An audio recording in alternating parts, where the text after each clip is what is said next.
est-ce que la capture de carbone permet à Vicat d'exister demain? Enfin, je pense que moi, j'aurais reformulé la question, c'est pourquoi vous n'arrivez pas à faire sans?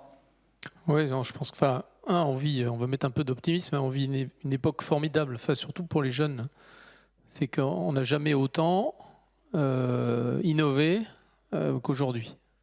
Et que si on veut attirer des talents, de toute façon, on ne les attirera pas avec du CO2.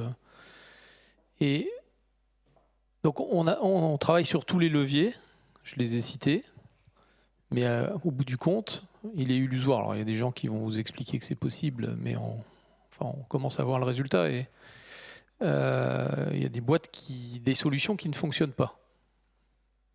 Alors on les teste, on regarde, on veille, et il y a des choses très intéressantes. On est sorti de la boîte, on est dans de l'hybridation, mais au bout du compte, il y a toujours ce fameux clinker dans la solution constructive ciment. Et la décarbonation, le stockage, l'opération de stockage, de captage et de stockage a un coût. En gros, on va quasiment doubler.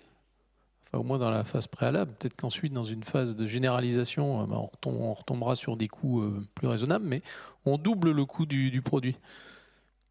Donc, on ne va pas s'auto-condamner. On travaille sur tous les autres leviers en amont, ceux que j'ai cités, l'énergie, les combustibles de substitution, mais qui créent des vraies chaînes de valorisation, de circuits courts, d'économie circulaire dans les territoires. On a créé des métiers, on a créé des unités de production, on a le tissu industriel, on est en Nord-Isère, il y a un tissu très, très dynamique.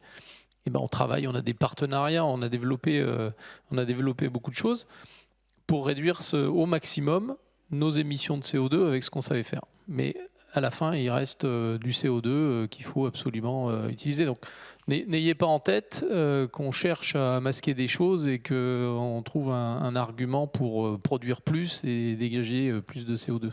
C'est pas le cas.